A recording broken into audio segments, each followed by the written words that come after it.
Hey, welcome back guys. So we're going to have a quick look at area and perimeter, and we're looking today at basic shapes. So remember, you've got basic and composite shapes. We're looking just at basic shapes.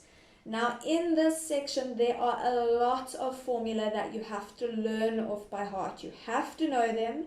If you don't know them, then you will fall apart when it comes to assessment. And if you do know them, then it's nice easy marks in the assessments. Okay, anybody can memorize a formula. So you need to put in the time and effort. Make sure you memorize these formula. You will be tested on them when you get back. Okay, so you're going to please make a nice heading for me, area and perimeter. Today we're looking at basic shapes. And I need you to draw me a table with 4 columns. We're going to look at each of the basic shapes. We're going to do a little label diagram of each, and then I will give you the formulae for the area and for the perimeter, which you have to know off by heart. Okay, so the first one we're going to look at, start nice and easy. We've all seen this one before, is a square. Okay, so we're going to draw a little diagram of a square. And with a square, all of our sides are the same length, right? And the word, or the letter rather, that we give to the length of a side of a square is a little lowercase s. So all of these sides are the same length, and they are the length s, whatever that might be. Now our area formula, and I know you know this, our area formula for a square, so area of a square is equal to side times side. Okay? Or if you prefer, some of you might have learnt it like this last year. It means the same thing. Area of a squared is side squared. Okay, that's actually where the name for this exponent 2 comes from. We call this squared because it gives us the area of a square. Pretty cool. Okay, then next up, the perimeter of a square. To determine the perimeter of a square, remember perimeter means the total distance around the outside. So if I start here and I walk around the edge of my square, how far have I walked? That's what the perimeter is. The perimeter of a square is equal to 4 times the length of the side of the square. Okay, so these you need to know. You can decide which one of these 2 you prefer, I don't mind, but the perimeter one, there's only that one option, and you have to learn them. Okay, the next one we're going to look at is the rectangle, which again, I'm hoping we know this one. We've come in contact with it before.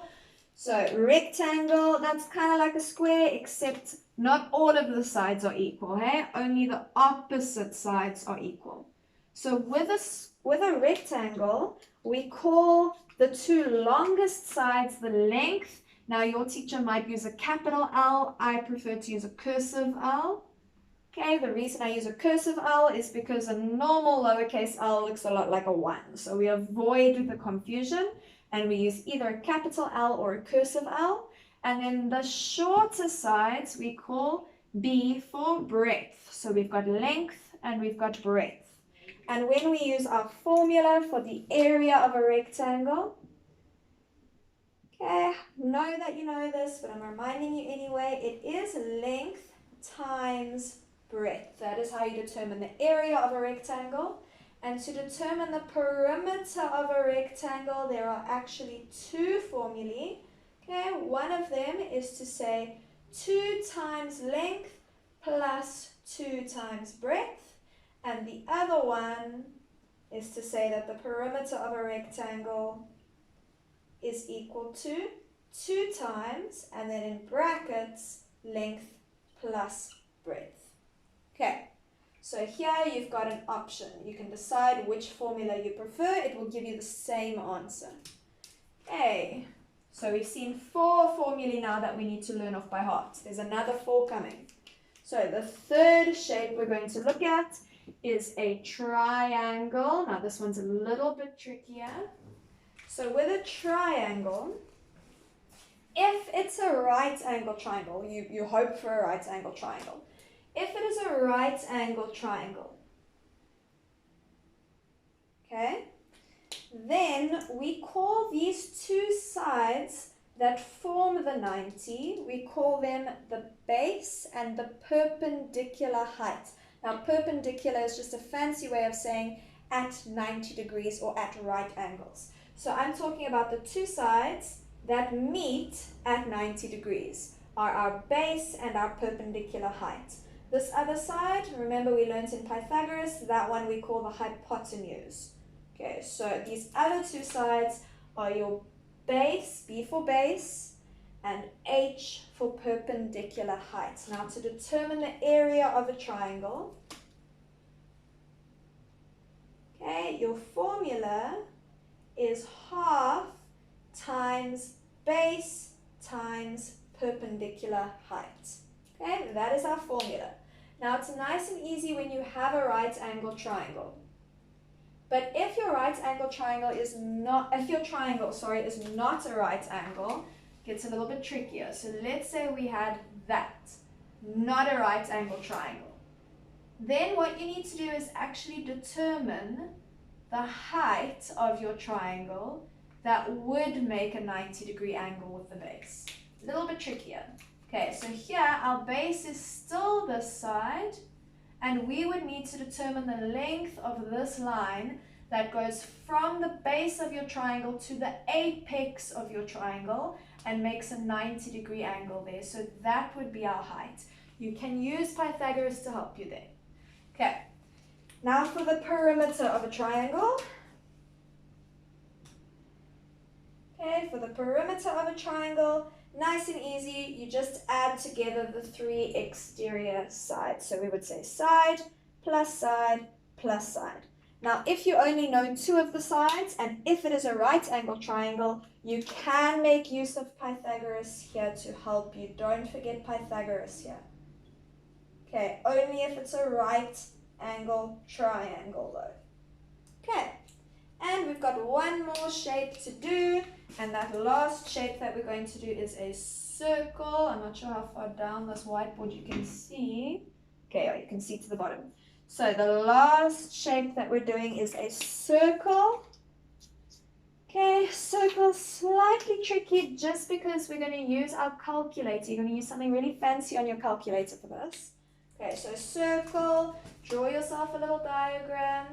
Now, I'm hoping again that you learned this last year, you should have, but there are two dimensions that are important in a circle. So the first is that the distance from the center of your circle to the edge, that is called R, which is your radius. Okay, and the distance from one edge of your circle through the center to the other edge, okay, that is called D, where D is your diameter. Okay, and there's a relationship between your radius and your diameter. And, sorry, I've lost my green quirky, there we go. That relationship is that the diameter is equal to 2 times the radius. So if you know the diameter and you want the radius, you just divide it by 2. And if you know the radius and you want the diameter, you'll multiply it by 2. Okay, so for area of a circle,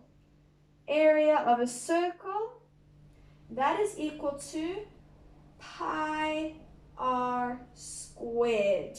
Okay, pi times the radius squared. Now this is where the fun starts.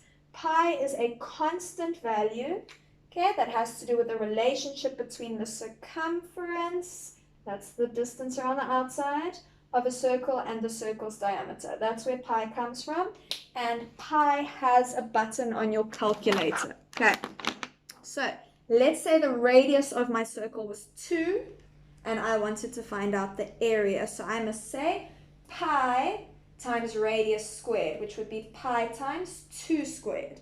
So on your calculator, the way you do that is your pi button, it's a bit tricky to see, but your pi button, oh, come on, focus. Okay, it's not wanting to focus, but above this times 10 to the x button, there's a little yellow pi symbol.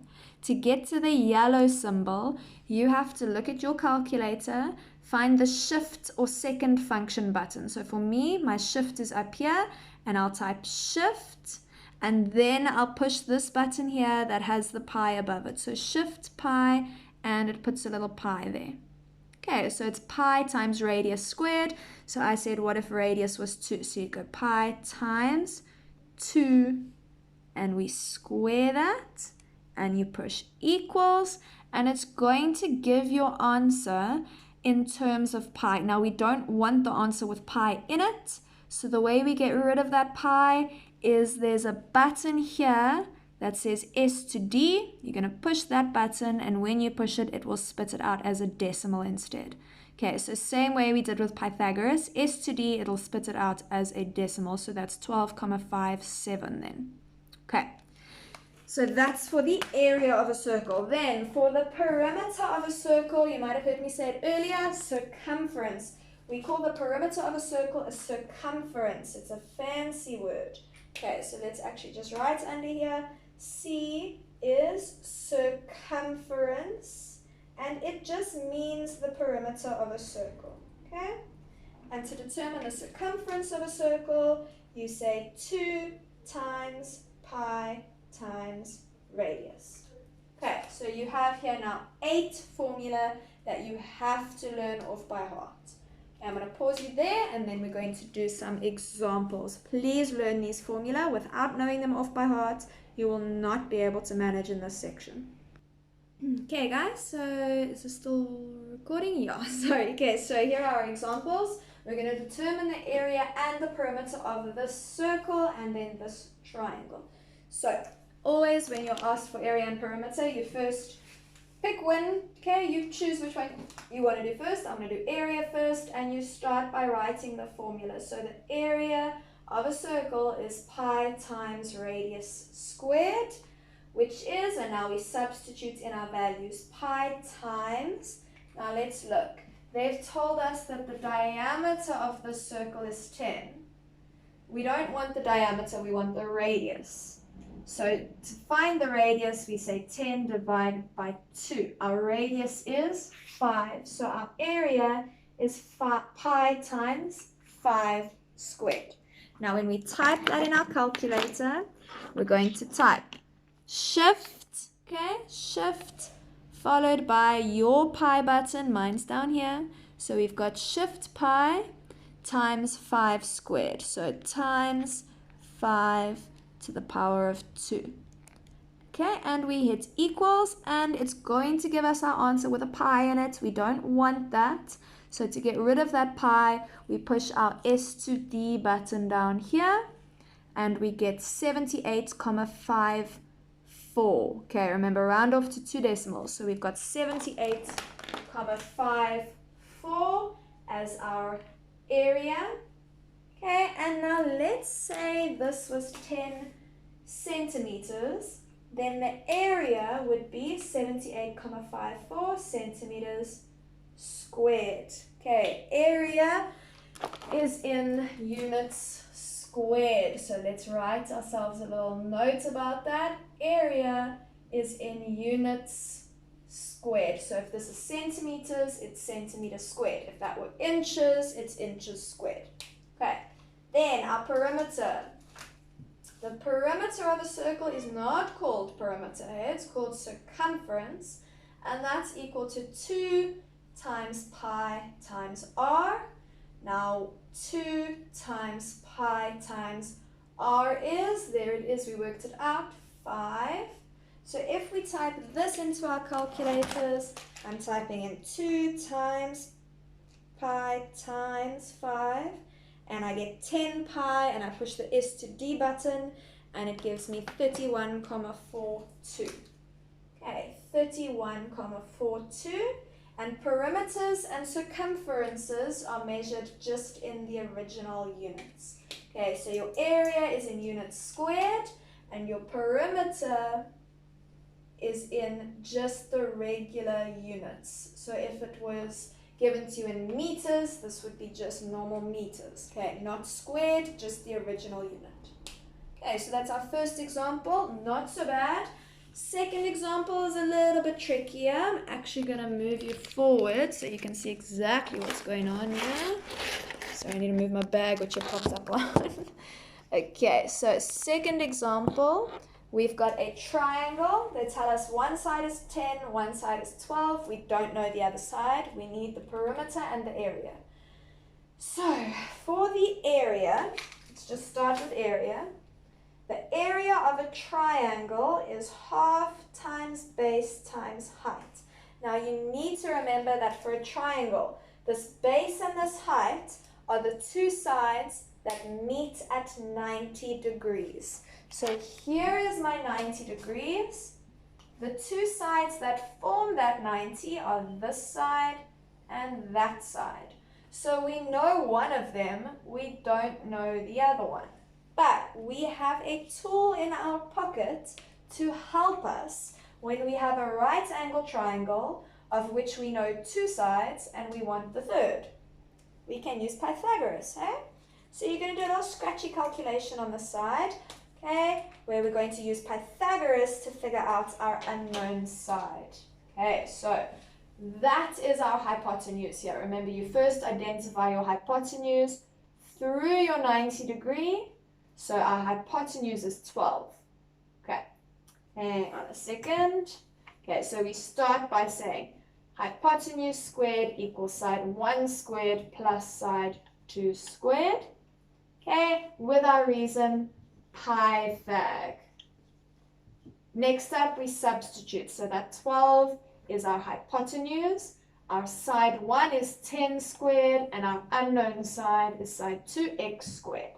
And now we solve for x, which I'm hoping we're feeling good about. So this is going to be 144. Take that over, minus 100 equals x squared. So this is 44 equals x squared, and it should be around 6, eh? Okay, we square root both sides. And when you do the square root of 44, you get 6,63. Okay, so 6,63 is the length of x. So now we know this is 6,63. So we can put them in our formula. Okay, so area is half times base times perpendicular height, which is equal to half times. Now your base and your perpendicular height, it doesn't matter which one you choose to be which, as long as you're using the two sides that form the 90. Okay, so it's going to be 10 and 6,63. And we are going to get 33.15, I think. Let me just double check. So it's half times 10 times 6,63, and we get 33,15, yes. Okay, 33,15, and let's say this information was given to us in meters. It'll be 33,15 meters squared. Okay, and then our last part, we need to find the area and the perimeter. So the perimeter for a triangle, this is the nice one. You just add together your three sides, and we're going to do 12 plus 10 plus 6,63 in any order, it doesn't matter. And we get 2228,63 meters. Remember, area is in units squared, perimeter is just in units. Okay, so that's our two examples. Hoping you can cope with a square and a rectangle without me showing you those. You should be comfortable with that from grade 7. Okay, so I'm going to send you this, and then there are also questions in your blue textbooks that I want you to do. So these blue textbooks, this is the grade 9 one, but there's a grade 8 one that looks the same. Okay, so you're going to grab these out. I'll tell you which pages I want you to do, which exercises I want you to do in these textbooks. Okay.